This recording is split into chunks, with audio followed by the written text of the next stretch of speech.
Hello बच्चों, आज मैं स्टार्ट कर रहा हूँ मूविंग चार्जेज एंड मैग्नेटिज्म की न्यूमेरिकल। तो question number 4.10, two moving coils galvanometers M1 and M2 having the following particulars. M1 है मूविंग कॉइल गैल्वेनोमीटर है और इसके जो वैल्यूज दिए हुए हैं, R1 दिया हुआ है, N1 दिया हुआ है, A1 दिया हुआ है और फिर क्या दिया हुआ आपको, B1 दिया हुआ है, B1। तो R1 है इसका 10 ओम और N2 है इसकी 30, A1 है 3.6 into 10 to the power minus 3 metre का स्क्वायर और B1 दिया हुआ है 0.25 टेस्ला, ऐसे दिया हुआ है। उसी तरह से एक और वैल्यू दिया हुआ है जिसको हम लोग M2 बोल रहे हैं, मूविंग कॉइल गैल्वेनोमीटर M2। इसका भी अपना R2 वैल्यू दिया हुआ है, N2 दिया हुआ है, A2 और फिर दिया हुआ है B2। ये सभी वैल्यूज दिया हुआ है। जो R2 वैल्यू दिया हुआ है वो दिया हुआ है 14 ओम। उसके बाद N2 जो दिया हुआ है 42 दिया हुआ है और A2 जो दिया हुआ है वो 1.8 into 10 to the power minus 3 metre का स्क्वायर और B2 जो दिया हुआ है वो है 0.5 टेस्ला। इस तरह से दिया हुआ है। The spring constants are identical for the 2 metres. कह रहा है कि जो K1 है और जो K2 है वो दोनों क्या है, सेम है। क्वेश्चन में कह रहा है ओके। तो ए पार्ट में कह रहा है कि the ratio of current sensitivity, पहला है आपको कैलकुलेट करना है रेशियो ऑफ करंट सेंसिटिविटी। आपको चाहिए करंट सेंसिटिविटी, मतलब I into S, I S. तो लिखेंगे we know that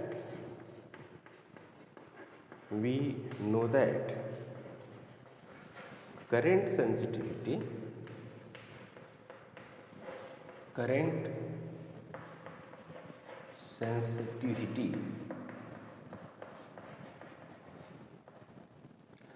IS is equal to, हम लोग लिखते हैं एन ए बी डिवाइडेड बटे के, एन ए बी डिवाइडेड बटे के।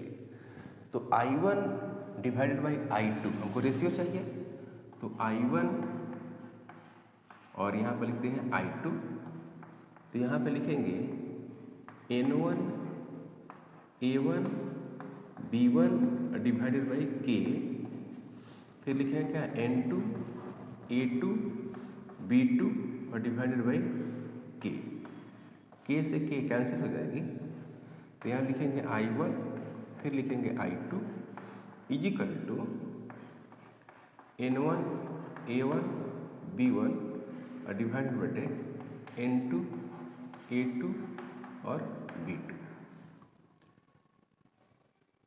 ओके।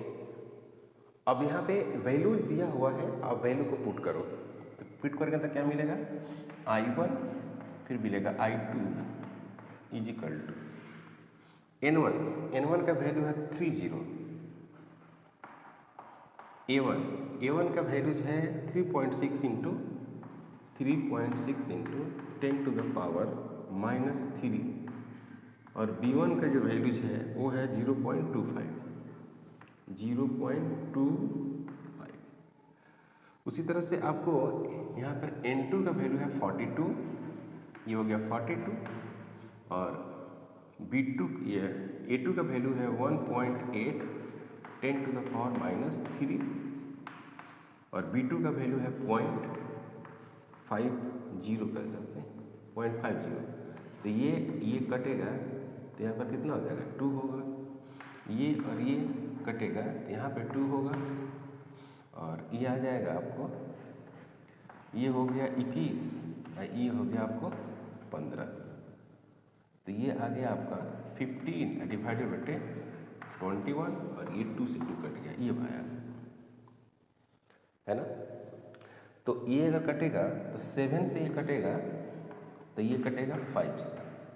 तो I1 डिवाइडेड बटे I2 इजिकल टू जो आया है वो आया है 5 डिवाइडेड बटे 7, यानी I1 का जो रेशियो है, I1 I2 का जो रेशियो है वो है आपको 5:7। ये हो गया answer. Okay, I1 ratio I2 is equal to कितना आया 5:7, ये होगा आंसर। बी में क्या कह रहा है, बी में कह रहा है कि वोल्टेज सेंसिटिविटी कैलकुलेट करना है। बी पार्ट में है voltage sensitivity. Now voltage sensitivity, okay. तो वोल्टेज सेंसिटिविटी का जो फार्मूला होता है VS बराबर NAB डिवाइडेड बटे K इंटू R, ये वोल्टेज सेंसिटिविटी है। तो मैं बात करूं अगर V1 डिवाइडेड बटे V2 की बात करें तो V1 डिवाइडेड बटे अगर V2 लिखें तो ऐसा होगा N1 A1 B1 डिवाइडेड बटे K R1 N2 A2 B2 divided बटे K और R2, ये वाला बात है भाई। ओके, तो यहाँ पे तो ठीक है ना। यहाँ पर फिर चेंज कर दे रहे हैं, देखो भाई चेंज करते हैं। तो चेंज करके तो यहाँ पर क्या हो जाएगा, यहाँ पर हो गया V1 और यहाँ पर हो गया V2। सिर्फ यहाँ पर रहेगा R1 और यहाँ पर रहेगा R2, फिर यहाँ पर रहेगा R2 और यहाँ पर रहेगा R1। क्लियर है। और यहाँ पर रहेगा आपको, यहाँ रहेगा V1, यहाँ पर रहेगा V2, वोल्टेज सेंसिटिविटी। और इन सभी का आप वैल्यूज पुट करते हैं तो आपको मिलेगा कुछ ऐसा रिजल्ट। ये है V1, ये है V2। ओके, N1 का वैल्यू है आपको 330, A1 का वैल्यूज है 3.6 इंटू 10 टू द पावर -3, और B1 का जो वैल्यूज है वो है 0.25, और R1 का वैल्यूज है 10, R1 का वैल्यू है 10 डिवाइडेड बटे N2 का जो वैल्यूज है, N2 का वो है क्या 42, और 3.6 किसका वैल्यू है A1 का वैल्यूज है A2 का वैल्यू है 1.8 इंटू 10 टू द पावर -3, और B2 का वैल्यू है 0.5, और R2 का वैल्यू है 14। ओके, तो देखिए ये और ये दो हो जाएगा यहाँ पर, और ये दो हो जाएगा, ये दो और दो कैंसिल हो जाएगा। क्लियर। अब देखिए यहाँ पे हमने लिखा था, यहाँ पे लिखना था आपको R2 का वैल्यू, है ना भाई। यहाँ पे लिखना था R2 और यहाँ लिखना था R1। तो R2 कितना है, R2 14 है ना। R2 कितना है 14 और ये 10, अब सही है। तो यहाँ पर आ गया V1 डिवाइडेड बटे आ गया V2 इजिकल टू, यहाँ हो गया 30 इंटू 14, 30 इंटू 14, यहाँ पर हो गया 42 इंटू 10। देखिए ये कट जाएगा, ये हो गया 14 हो गया, और ये यहाँ से कट गया, तो ये बच गया क्या 1। तो जो V1 है रेशियो V2 वो बन गया 1:1, यही हो गया answer. Clear. V1 ratio V2 जो आ गया, ये आ गया आपको 1:1। बड़ा क्वेश्चन था ये, है ना। 4.11 in a chamber of uniform magnetic field of 6.5 Gauss, 1 Gauss is equal to 10 to the power -4 Tesla is maintained. An electron is shot into the field with the speed 4.8 into 10 to the power 6 meter per second normal to the field. Explain why the path of the electron is a circle, determine the radius of the circular orbit. सब कुछ दिया हुआ है आपके पास। पहली बात की जो बी है उसका वैल्यूज आपको दिया हुआ है और बी का वैल्यू है 6.5 गॉस दिया हुआ है। तो बी इज इक्वल टू हो गया आपको 6.5 इंटू 10⁻⁻4 टेस्ला, ये आ गया। ओके, और यहाँ पर जो भी दिया हुआ है वो दिया हुआ है 4.8 इंटू 10⁻6 मीटर पर सेकेंड दिया हुआ है। नॉर्मल टू द फील्ड, बाकी सब आपको इलेक्ट्रॉन का है। इलेक्ट्रॉन का अपना चार्ज लिख देंगे, Q is equal to E 1.6 into 10⁻⁻19 coulomb. Mass of electron जो है वो कितना लिखेंगे, 9.1 इंटू 10⁻31 kg, ऐसे लिखेंगे। ये सारी बातें लिख लेंगे। सबसे पहली बात ये कि इसका पाथ सर्कुलर क्यों है, ये सवाल पूछा है। तो हम कहते हैं कि now when charge particle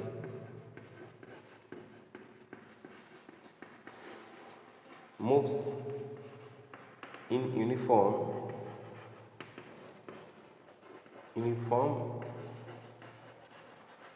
magnetic field,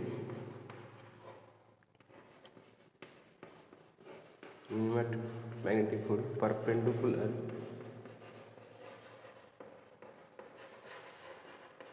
uniform magnetic field perpendicular to the field, है ना, perpendicular to the field, uniform magnetic field perpendicular to the field। Okay, centripetal force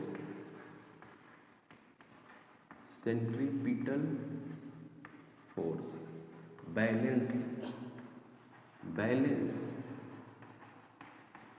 by magnetic force, centripetal force balanced by magnetic force, so path will be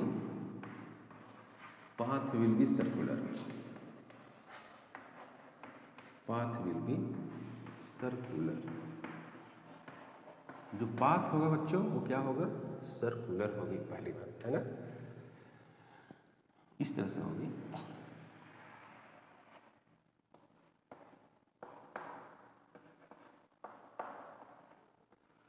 इधर भी है और भी पे क्या है, परपेंडिकुलर फोर्स लग जाता है सेंट्रीपिटल। तो सेंट्रीपिटल फोर्स जो है वो मैग्नेटिक फोर्स के बराबर होगा। यहाँ पर क्या लिखेंगे, एम भी का स्क्वायर बटे R is equal to Q V B और साइन क्या 90, है ना, क्यू भी बी और साइन 90। तो यहाँ से एक और ये कट जाएगा तो बचेगा क्या, एम भी डिवाइडेड बटे R is equal to Q B. तो आर इज इक्वल टू जो होगा एम इंटू भी डिवाइडेड बटे क्यू इंटू बी, ये रिजल्ट होगा। अब सब वैल्यू आपको दिया हुआ है, आपको सारे वैल्यू पुट करिए, अब पुट करके आपको रिजल्ट पा लिए। ये थ्योरी में भी बात किया है कि पाथ सर्कुलर क्यों होती है, काफ़ी है ना डिटेल से उसको एक्सप्लेन किया गया है कि पाथ सर्कुलर होती क्यों है। तो ये आपका हो गया आपका एम भी बटे आर इंटू क्यू बी। तो यहाँ पर लिखेंगे कि R is equal to M का वैल्यू रखिए 9.1 10⁻⁻31 इंटू भी का वैल्यू रखिए 4.8 इंटू 10⁻6 डिवाइडेड बटे आप यहाँ पर लिखिएगा 1.6 इंटू 10⁻⁻19, सही है, इंटू बी का वैल्यू है आपको 6.5 इंटू 10⁻⁻4 टेस्ला। ओके, अब यहाँ पर देखिए, अब यहाँ पर अगर आप सोल्व करेंगे तो ये हो गया 3 से कट जाएगा, 3 से, है ना, ये 3 से कट जाएगा। तो यहाँ पर आपको मिलेगा, यहाँ पर मिलेगा 9.1 इंटू 10⁻⁻31 इंटू 3 इंटू 10⁻, कितना मिलेगा 6 डिवाइडेड बटे 6.5। और इंटू 10 टू द पावर कितना हो गया ये -19 इंटू 10 टू द पावर -4 हो जाएगा। अब यहाँ देखिए इसको आप ऐसे कर सकते हैं, इसको ऊपर लेकर जाइए यहाँ पे। पहले तो इसको सोल्व कर लीजिए, ये वाला पार्ट्स को। इसको सोल्व करेंगे तो कितना होगा 10 टू द पावर -25 हो जाएगा। आइए इसको सोल्व करेंगे तो कितना हो जाएगा 10 टू द पावर -23 हो जाएगा। तो ऊपर कितना बचेगा 9.1 into 3 into 10 to the power यहाँ पर 23 और यहाँ पर 25 -2 मीटर में हो जाएगा। डिवाइडेड बटे कितना 6.5 ये आ जाएगा। यानी आप इसको ऐसे लिखेंगे तो 9 इसको लिख सकते हैं क्या 27.3 डिवाइडेड बटे 6.5 इंटू यहाँ पर लिख सकते हैं सेंटीमीटर। अब इसको आप सोल्व करेंगे तो इसको 65/10 कर दीजिए तो 13 इंटू 5 13 इंटू 5 हो जाएगा और नीचे में 2 हो जाएगा, है ना। तो इसको आप ऐसे लिख सकते हैं। आप एक लाइन अगर लिखना चाहेंगे तो इसी वैल्यूज को R is equal to 27.3 divided बटे 65 डिवाइडेड बटे 10। तो 5 से 2 कर सकते हैं और यहाँ पर कर सकते हैं 13, है ना। तो यहाँ पर लिख सकते हैं 27.3 इंटू 2 डिवाइडेड बटे 13। लगभग इसको 2 कर सकते हैं 2 पॉइंट, है ना 2.13। फिर क्या लिख सकते हैं 1 लिख सकते हैं इंटू 2। तो इसको लिख सकते हैं 4.2 सेंटीमीटर की आंसर हो जाएगा, है कि नहीं। इतनी रेडियस होगी। ये था 4.11 में ये क्वेश्चन था कि ये सर्कुलर पाथ क्यों होता है। तो आपको बताया गया है कि जब यूनिफॉर्म मैग्नेटिक फील्ड में कोई चार्ज पार्टिकल अगर परपेंडिकुलर मूव करती है तो उसका जो सेंट्रीपिटल फोर्स होता है ना, यानी मैग्नेटिक फोर्स हमेशा सेंटर के तरफ ही रहता है। तो सेंट्रीपिटल फोर्स और मैग्नेटिक फोर्स दोनों क्या करेंगे बैलेंस करेगी। इसकी वजह से उसका पाथ क्या होगा सर्कुलर होगा। या तो magnetic field into the page हो या बाहर हो, है ना। सिर्फ इस बात पर डिपेंड करेगा कि क्लॉकवाइज चलेगी कि एंटी क्लॉकवाइज चलेगी, लेकिन पाथ क्या होगी सर्कुलर। ऐसा हमने बात किया। ओके, अब क्वेश्चन नंबर है 4.12। 4.12 में कह रहा है कि इन exercise 4.11 obtain the frequency of revolution of the electron in its circular path. Does the answer depends on the speed of electron? Explain. यहाँ पर निकालना है आपको फ्रीक्वेंसी। तो सबसे पहली बात यहाँ पर यह है कि हम लोग फ्रीक्वेंसी बराबर क्या लिखते हैं पहले ये देखिए। एक तो मैंने लिखा था mv² डिवाइडेड बटे कितना r लिखा था, okay, is equal to Q V और बी लिखा था। इसे मैंने काट दिया तो mv डिवाइडेड बटे r इज इक्वल टू क्या हो गया q इंटू बी। तो r इज इक्वल टू जो हो गया वो हो जाएगा क्यू वी डिवाइडेड बटे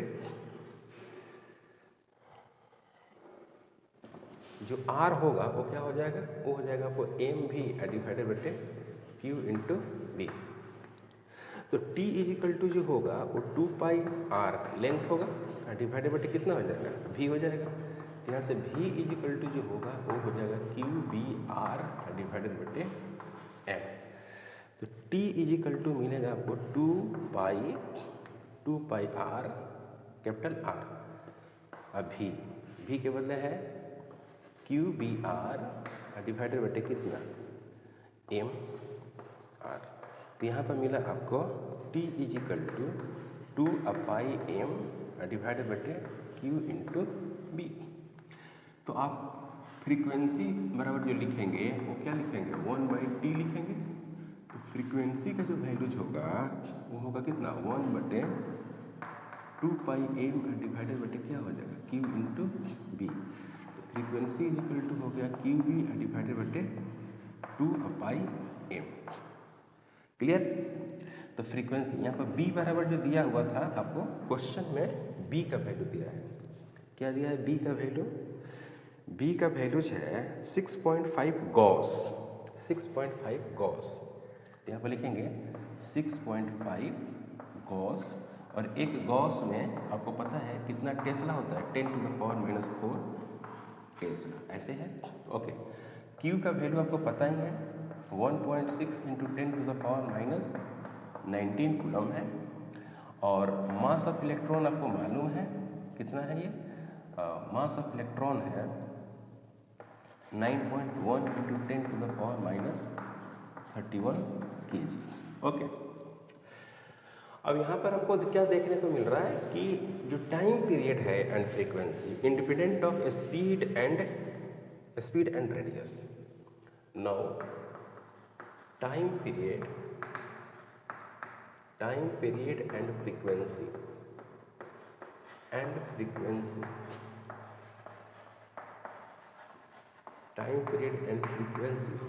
is independent of speed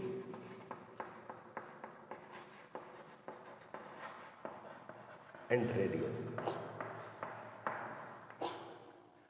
Now time period and frequency is independent of radius। ये रेडियस से क्या है बच्चों, इंडिपेंडेंट है। तो आपको फार्मूला अगर इसमें देखा जाए, पुट किया जाए, तो Q 1.6 × 10⁻⁻19 है, और 6.5 × 10⁻⁻4 है। क्लियर?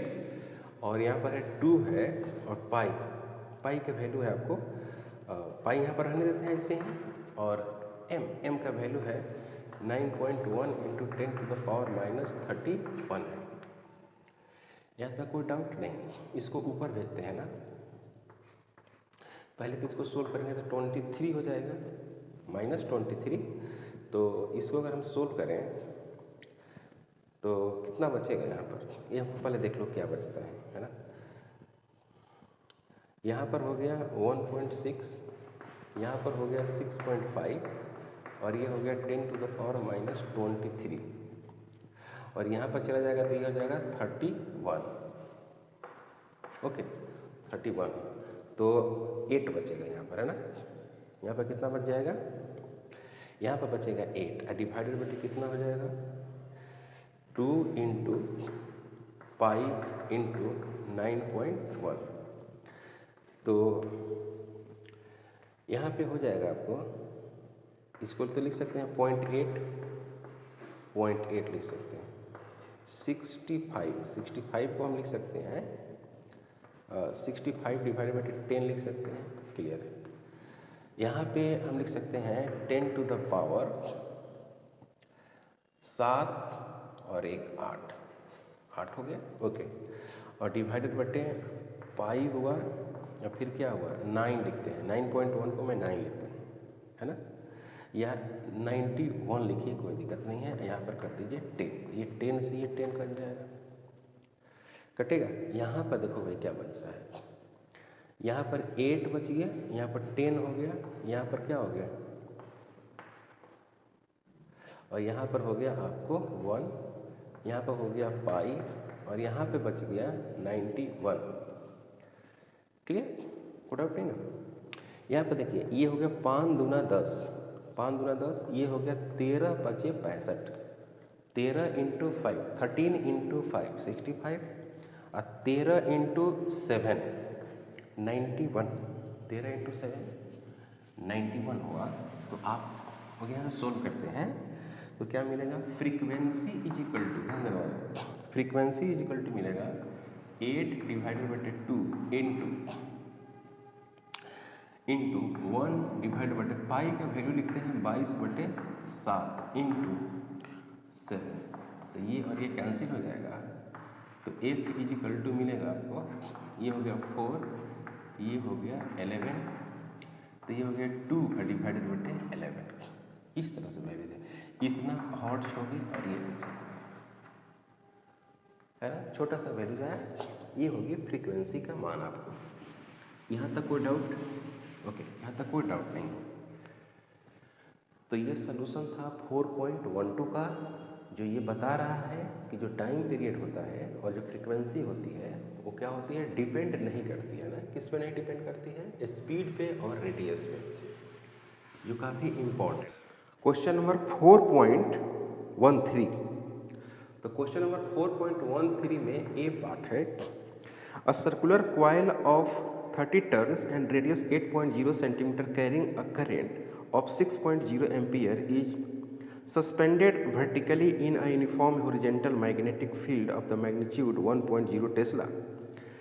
यहाँ पे आपको नंबर ऑफ टर्न्स दिया हुआ है 30, ओके, और रेडियस दिया हुआ है 8 सेंटीमीटर, ओके, यानी R is equal to 8 into 10⁻² metre, okay, और I का जो वैल्यू है वो दिया हुआ है 6 एम्पियर, और यहाँ पे B दिया हुआ है 1.0 tesla, 1.0 tesla, okay. The field lines makes an angle 60 degree, theta is equal to है 60 डिग्री, थीटा का वैल्यू है 60 degree. Calculate the magnitude of the counter torque must applied prevent the coil turning, मतलब आपको torque calculate करना है। तो we know that torque is equal to होगा, torque tau is equal to N A B और sine N A B, है ना, यहाँ पर लिखेंगे एन आई ए बी और साइन थीटा। तो tau is equal to N 30, I का वैल्यू है 6, ए का हो गया value πr² into πr² into यहाँ पर हो गया बी का वैल्यू है 1 इंटू साइन 60।